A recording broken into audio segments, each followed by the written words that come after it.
In this video, we will talk about Scrum events, what they are, who participates in them, and how these events can maximize the value of Scrum, and other interesting topics about the Scrum events.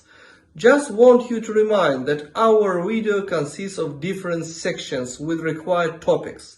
Each section is a separate video. In the description of this video, you may find topics. Kindly ask you to subscribe to our channel and send us your likes. It's really important to promote this video. So, let's start. The Scrum Guide no longer uses word meeting in conjunction with the Scrum events. Although the various Scrum events can take the shape of formal meetings, you can do them however they work best for you.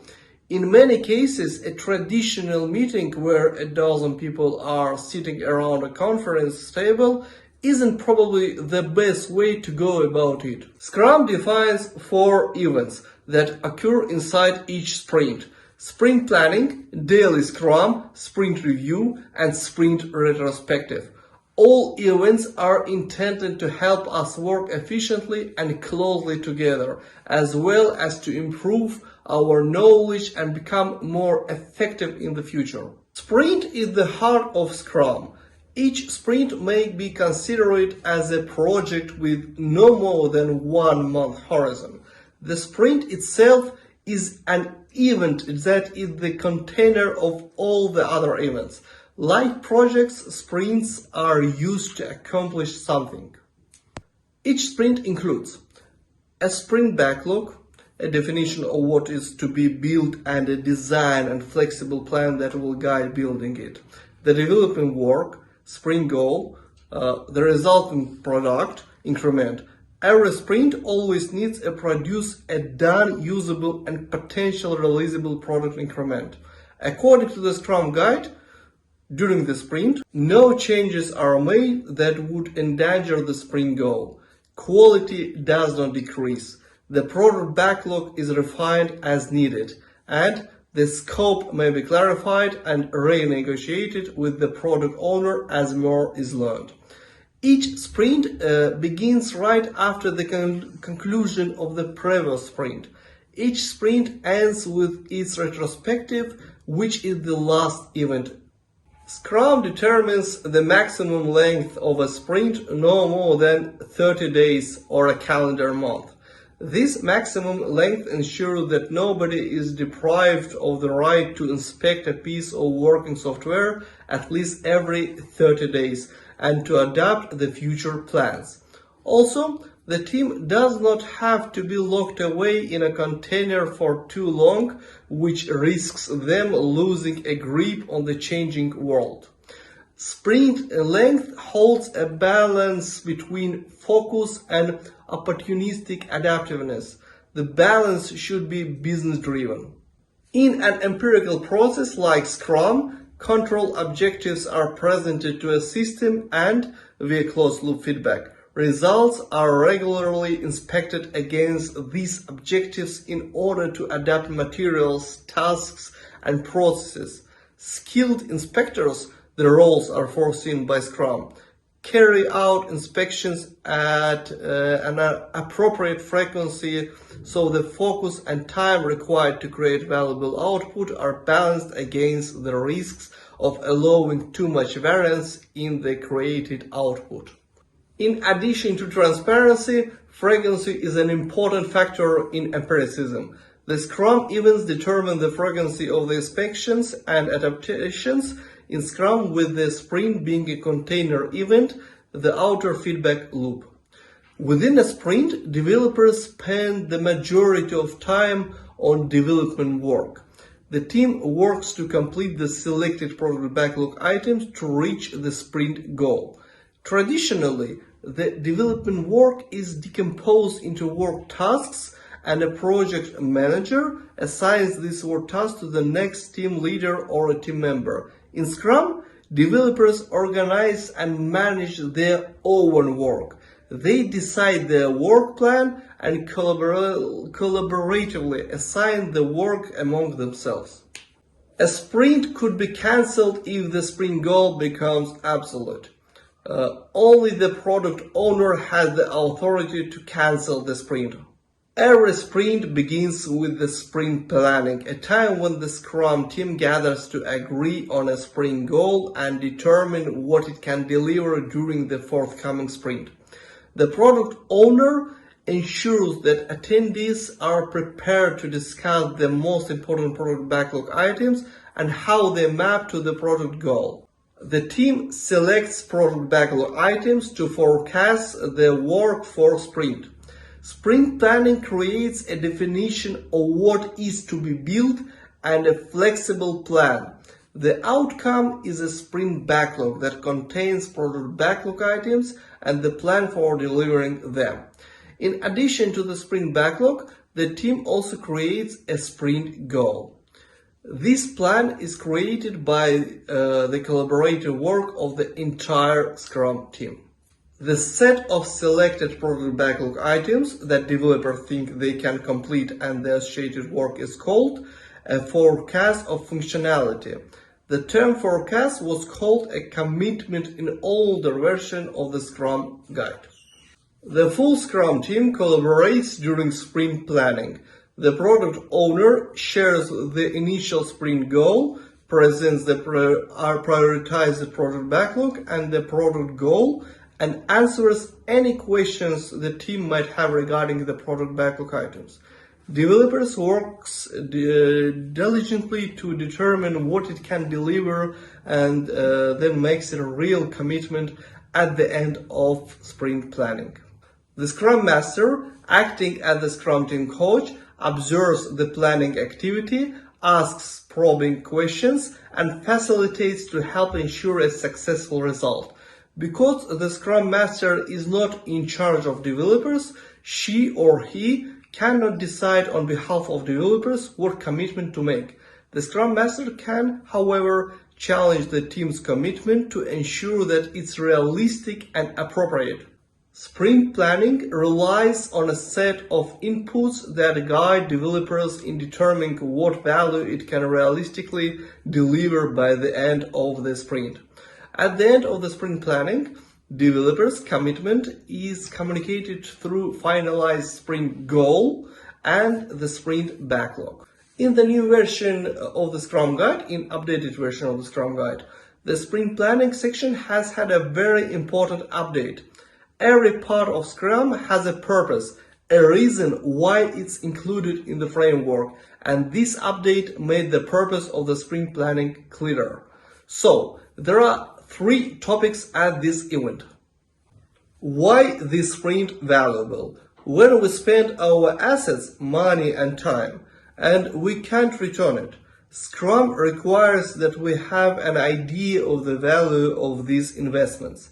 The whole Scrum team collaborates to define a sprint goal that communicates why the sprint is valuable to the product. Of course, the sprint goal must be finalized prior to the end of sprint planning. The sprint goal is a tool for team coherence. The selected product backlog items deliver one coherent function, which can be the sprint goal. The coherence between the product backlog items is made transparent by the sprint goal. What can be done this sprint? If we understand the objective, the reason for running the sprint, let's come up with our current base idea of what to do to get there. This commonly means we select backlog item that we best think will realize the value we're after, helps us achieve the sprint goal. So we come up with a forecast of what we want to do in order to achieve the outcome we're investing in. How will the chosen work get done? According to the Scrum Guide, for each selected product backlog item, the developers plan the work necessary to create an increment that meets the definition of done. This is often done by decomposing product backlog items into smaller work items of 1 day or less. How this is done is at the sole discretion of the developers. No one else tells them how to turn product backlog items into increments of value. Developers usually start by designing the system and identify the work needed to convert the selected product backlog items into a working product increment. Based on the estimate of the work, developers plan enough to work to match the available capacity. If developers determine it has too much or too little work, they can renegotiate the selected product backlog items with the product owner.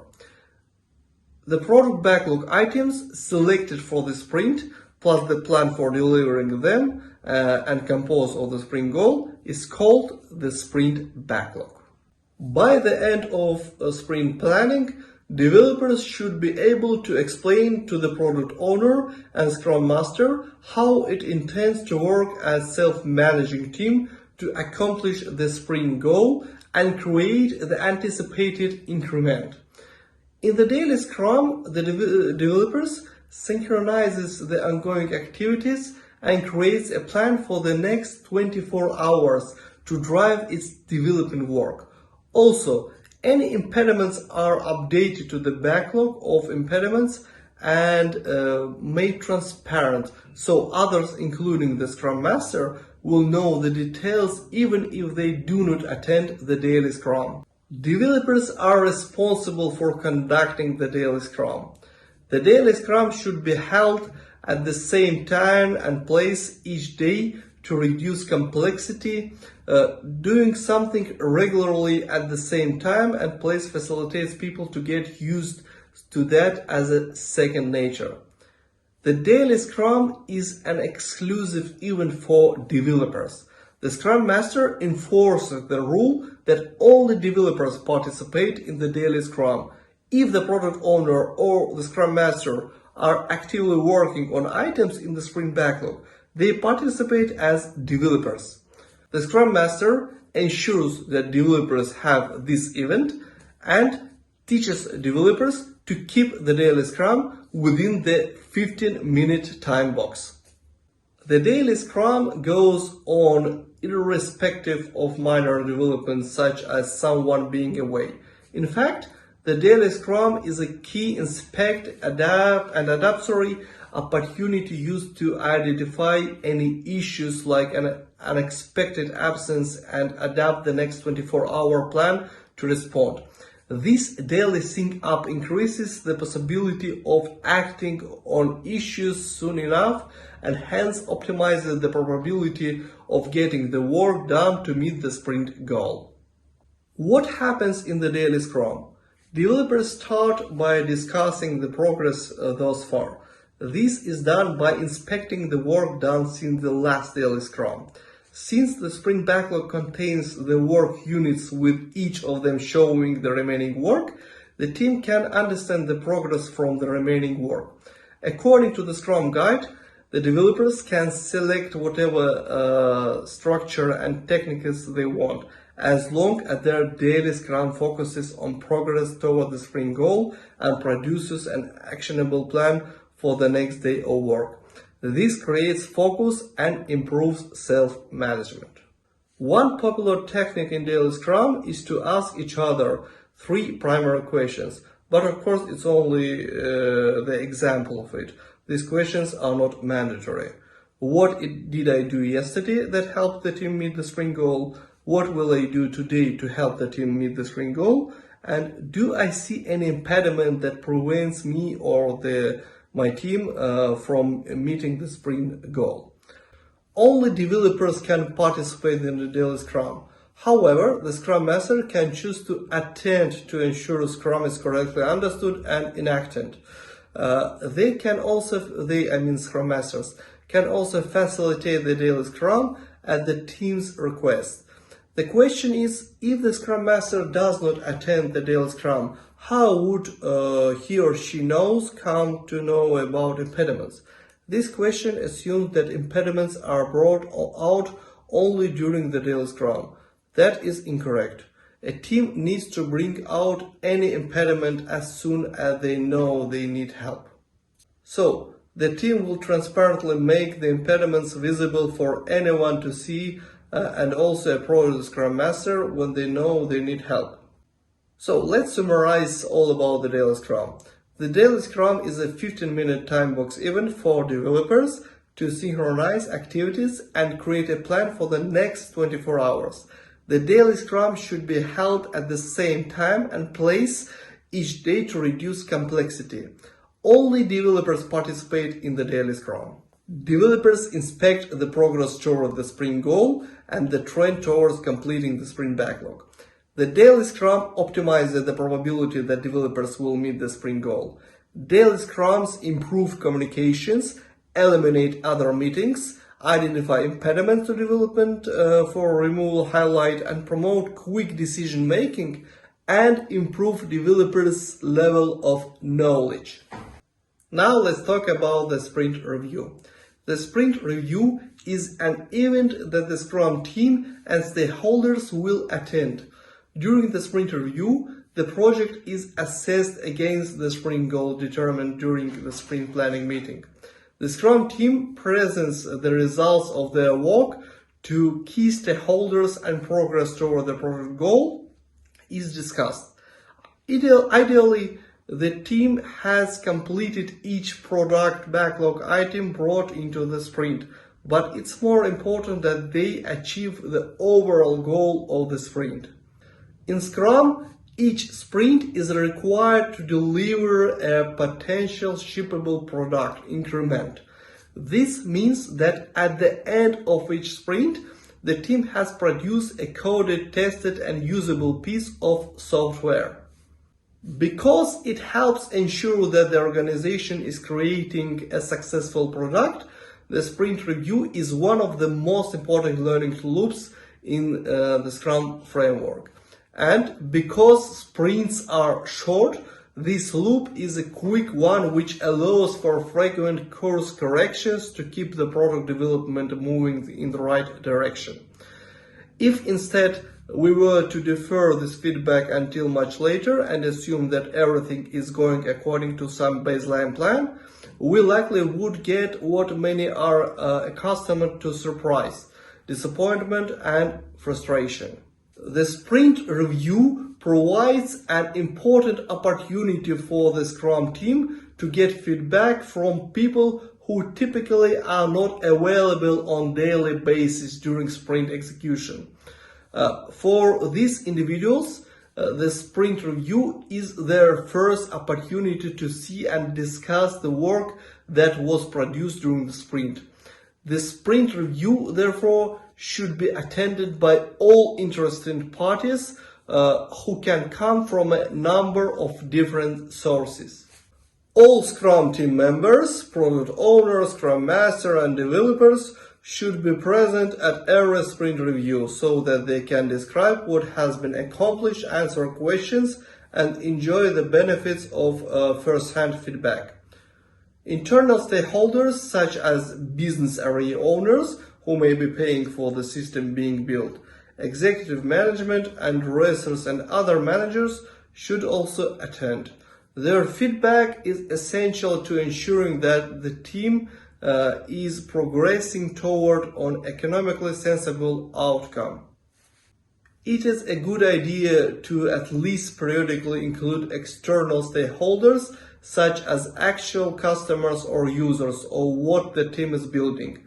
With them in the room, the team can get direct feedback instead of indirect or proxy feedback via internal stakeholders. Although the sprint review is an informal activity, the Scrum team has some minimal pre-work to complete. This pre-work includes determining whom to invite, scheduling the sprint review, confirming that the sprint work is done, preparing for the sprint review demonstration, and deciding who will lead the meeting and who will give the demo. The sprint review needs to be scheduled. When, where, and how long? Of the four requiring Scrum activities, sprint planning, daily Scrum, sprint review, and sprint retrospective, the sprint review is the hardest to schedule because it includes many people who are outside of the Scrum team. The other three recurring activities involve only people and the Scrum team and therefore can be scheduled and at its convenience alone. At the sprint review, the team is allowed to present only completed work that meets the agreed upon definition of done. This implies then that sometime before the sprint review, someone has determined whether or not each backlog item is done.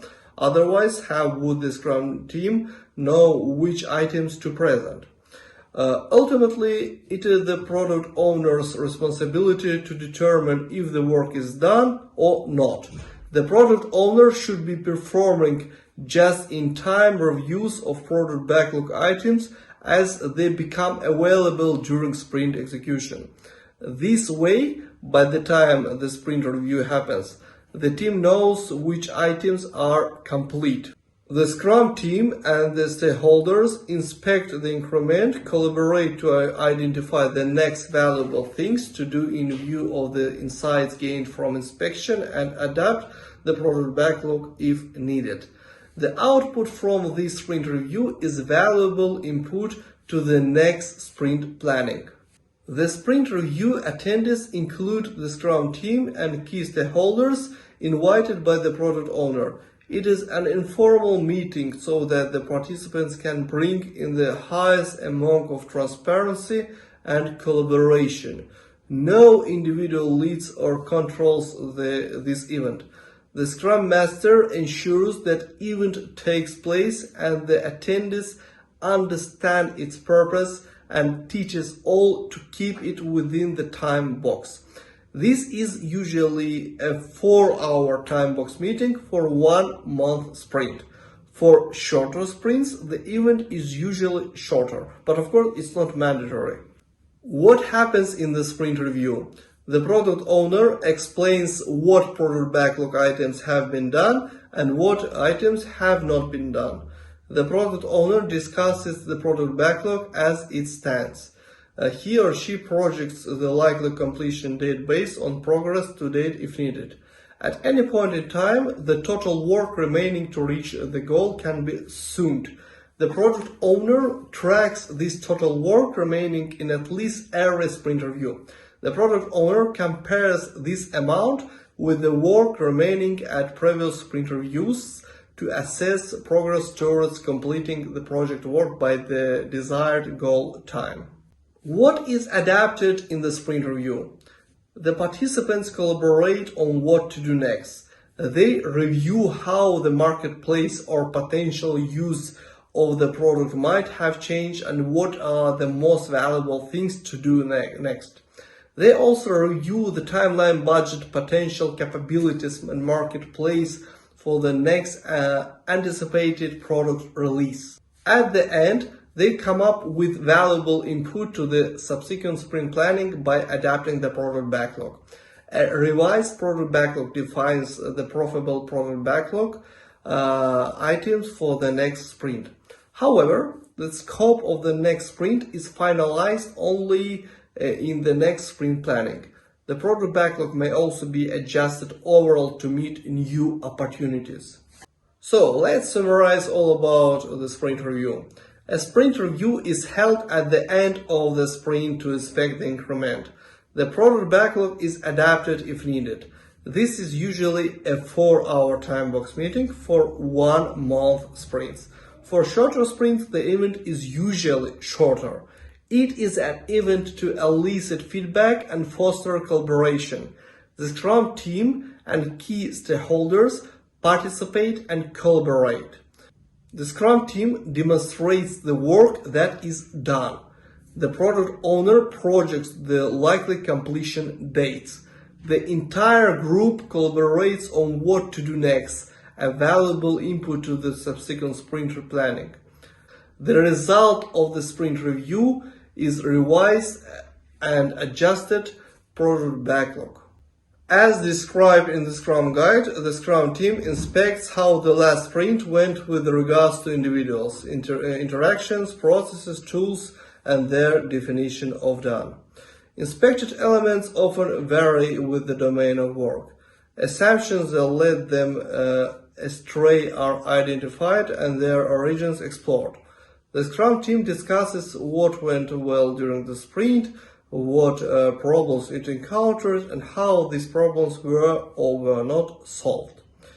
So we're talking about the sprint retrospective. The sprint retrospective occurs after the sprint review and prior to the next sprint planning.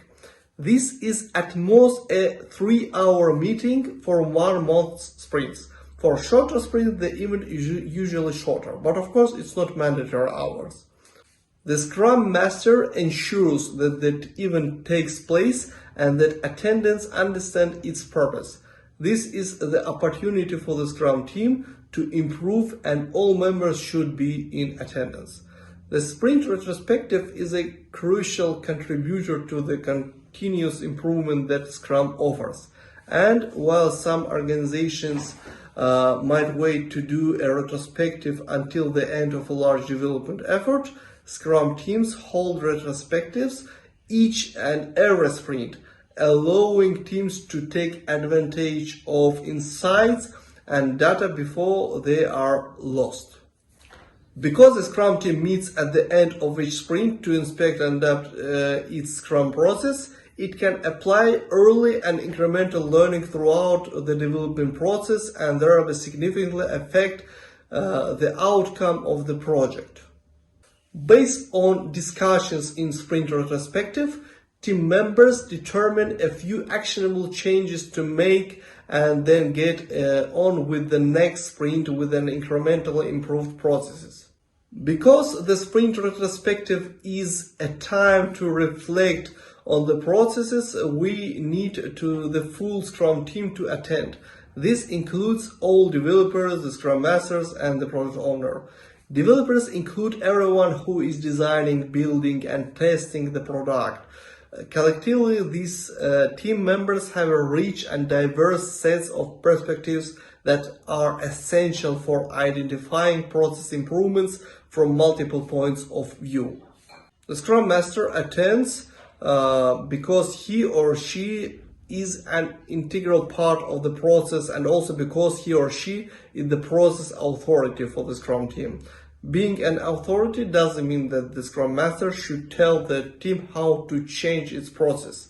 Instead, it means that he or she can point out where the team is not adhering to its own agreed upon processes, and also be a valuable source of knowledge and ideas for the team. Some argue that having the product owner at the retrospective might inhibit the team from being completely honest or revealing difficult issues. While this can be a risk in some organizations, the product owner is a critical part of the Scrum processes, and as such should be part of discussions about that process. If there is a lack of trust between the product owner and developers, or there is a low level of safety, so that speaking candidly isn't comfortable, perhaps the product owner should not attend until the Scrum Master can help coach those involved toward creating a safer, more trusting environment. Stakeholders or managers who are not on a Scrum team, on the other hand, should attend a retrospective only if invited by the Scrum team. Although transparency is a core Scrum value, the reality is that many organizations have not yet achieved a level of safety to support non-Scrum team members regularly attending retrospectives. The Scrum team members must feel safe if they are to have an open and candid discussions without feeling inhibited by outsiders. If the team doesn't feel safe enough to reveal the real issues because outsiders are attending, the retrospective will lose its effectiveness. What happens in the sprint retrospective? The Scrum team inspects how the last sprint went with regards to people, relationship, processes, and tools. It identifies and orders the major items that went well and potential improvements. It also creates a plan for implementing improvements to the way the Scrum team does its work. The Scrum Master encourages the Scrum team to improve its development processes and practices to make it more effective and enjoyable for the next sprint. The changes must still occur within the Scrum process framework. The retrospective is about improving the way the product is built. It is not only the improvements to how Scrum is implemented by the team, but also the engineering practices like coding, testing, integration, deployment, and so on. During each sprint retrospective, the Scrum team plans ways to increase the product quality by adapting the definition of done as appropriate. Outcome: by the end of the sprint retrospective, the Scrum team should have identified improvements that it will implement in the next sprint. Implementing these improvements is the adaptation to the inspection of the Scrum team itself. So let's summarize all about the sprint retrospective. The sprint retrospective is a formal opportunity where the Scrum team inspects itself and creates a plan for improvements for the next sprint. It is time boxed to a maximum of 3 hours for a 1-month sprint. For shorter sprints, the event is usually shorter. The Scrum Master encourages the Scrum team to improve its development process and practices. The Scrum team plans ways to increase product quality by adapting the definition of done. And the outcome is a list of identified improvements that will be implemented in the next sprint. So, we have completed the third section of our video course. We recommend you to take our exam simulator. The link for free and pay version is below in the description. Also, there will be a special discount for our exam simulator. We still are waiting for your likes and subscriptions. If you have any question, feel free to ask your question in comments. We will be glad to provide the answer as soon as it's possible.